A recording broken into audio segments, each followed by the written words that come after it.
En pensant à ce que je viens de dire, m'a fait penser il y a 55 ans, quand je faisais mon service militaire, et à contrario de cette pensée, il n'était pas possible de mettre en pratique la doctrine du Christ de manière simplifiée et ciblée. Pourquoi? Parce que je ne connaissais pas Dieu ni Jésus-Christ, car je n'avais pas eu d'éducation religieuse, enfin, très peu.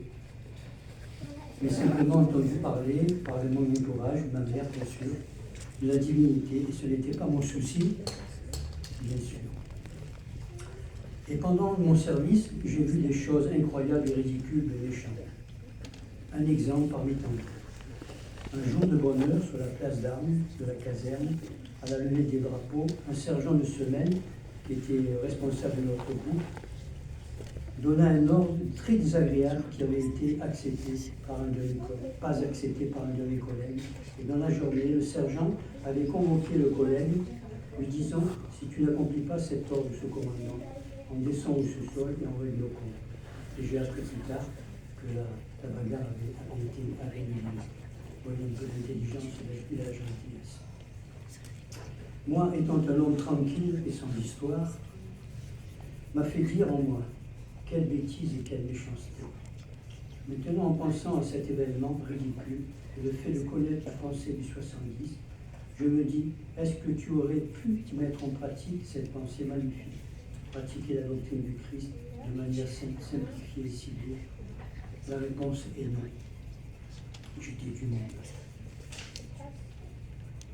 Je pense véritablement qu'il fallait connaître Dieu et son Fils merveilleux et avoir le témoignage puissant de la divinité et de leur œuvre, qui est de réaliser l'immortalité et la vie éternelle de l'homme. Je reviens à mon service militaire malgré les problèmes de soldats que j'ai vécu quand même. J'ai vécu quand même de belles choses. Un jour, je reçois un colis de ma chère mère avec à l'intérieur les friandises que j'ai vite fini, vous pensez bien. Et aussi une brochure de l'histoire de Joseph Smith qui allait chercher Dieu et prier dans un bois afin de connaître la vérité. Et nous savons qu'il a vu Dieu et son Fils Jésus-Christ et qu'il a connu ce qu'il devait faire.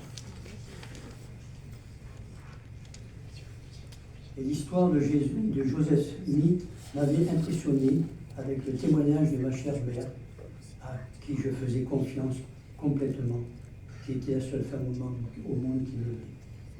J'ai mis à exécution son exhortation de lire l'histoire et prier afin de connaître la vérité. Et quand je me suis mis à genoux et prié, j'ai senti en mon une grande joie, une grande paix, comme jamais auparavant. Et comme il me restait 2 semaines de permission à prendre, je suis rentré chez moi et j'ai fait la connaissance des missionnaires de l'Église de Jésus-Christ des 5 derniers jours, qui m'ont enseigné le plan de salut, accompagné du livre de Mormon, et qui m'a émerveillé quand j'ai lu et prié au sujet de 3 Néphi 11, quand le Christ apparaît aux Néphi, les exhortant à venir toucher les marques des clous dans ses mains et dans ses pieds, afin qu'il sache qu'il est le Dieu de toute la terre et qu'il a été mis à mort pour les péchés du monde. Cette merveilleuse histoire m'a permis dans la prière de recevoir les mêmes sentiments que la première fois. Une grande joie, une grande paix. 2 semaines après, je me suis fait baptiser. Et maintenant encore, je suis là avec vous, mes chers frères et sœurs. Et malgré mes imperfections, je m'efforce de pratiquer la doctrine du Christ.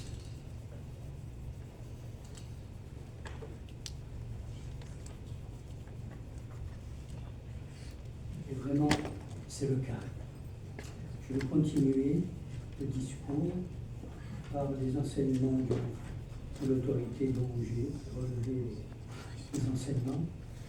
Alors il dit: la loi du Christ et la loi de l'Évangile sont si simples que même les petits-enfants peuvent les comprendre. Nous pouvons accéder au pouvoir rédempteur de Jésus-Christ et recevoir toutes les bénédictions spirituelles que notre Père Céleste a préparées pour nous, en exerçant la foi en Jésus-Christ, en nous repentant et en étant baptisés et en étant sanctifiés par le Saint-Esprit et en persévérant jusqu'à la fin. Russell M. Nelson a magnifiquement décrit ce voyage comme étant le chemin des alliances et le processus pour devenir un disciple dévoué de Jésus-Christ. Ce message est si simple Pourquoi semble-t-il souvent si difficile de vivre la loi du Christ et de suivre son exemple? Il se peut que nous interprétions à tort la simplicité comme étant chose facile à atteindre sans effort ni diligence. Suivre le Christ demande des efforts constants et un changement continu. Nous devons nous dépouiller de l'homme naturel et devenir semblable à un enfant, petit enfant.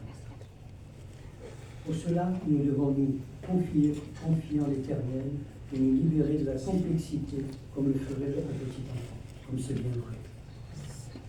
Mettre en pratique les doctrines du Christ de manière simplifiée et ciblée nous aidera à trouver de la joie dans notre vie quotidienne.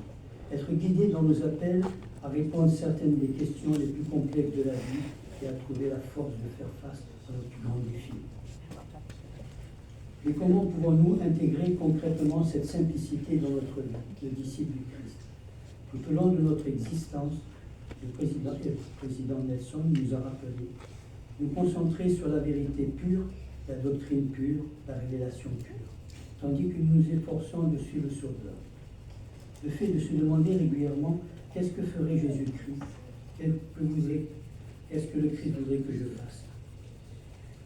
Ouvre la voie à des directives profondes, et en suivant son exemple, nous trouvons un chemin sûr à travers l'incertitude, et une main aimante et directrice à tenir jour après jour.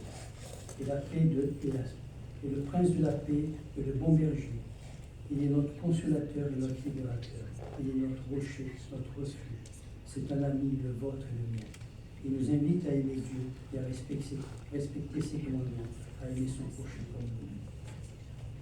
Lorsque nous choisissons de suivre son exemple, d'aller de l'avant avec foi en lui, d'accepter tellement le pouvoir de son expiation et de nous souvenir de nos alliances, l'amour remplit notre cœur, l'espérance et la charité, et la guérison élève notre esprit. Et l'amertume et le chagrin font place à la gratitude et à la patience d'attendre les bénédictions promises. Parfois, nous devons nous éloigner d'une situation malsaine ou nous faire aider par un professionnel. Et dans tous les cas, la mise en pratique des principes simples de l'Évangile nous permet de surmonter les difficultés de la vie à la manière du Sauveur. Nous estimons parfois la force que nous recevons d'actes simples pour prier, comme prier, jeûner, étudier les Écritures, nous repentir quotidiennement, prendre la Sainte Seine chaque semaine et adorer régulièrement dans la maison du Seigneur. Mais quand nous réalisons qu'il n'est pas nécessaire de faire quelque chose de difficile et que nous nous concentrons sur la mise en pratique de la doctrine pure et simple, nous commençons à voir que l'Évangile nous est merveilleusement bénéfique, même dans les situations les plus difficiles. Nous trouvons la force et de l'assurance devant Dieu, même au cœur de nos souffrances. M. Lucelle Ballard nous a souvent rappelé que c'est dans cette simplicité que nous trouvons la paix et la joie et le bonheur.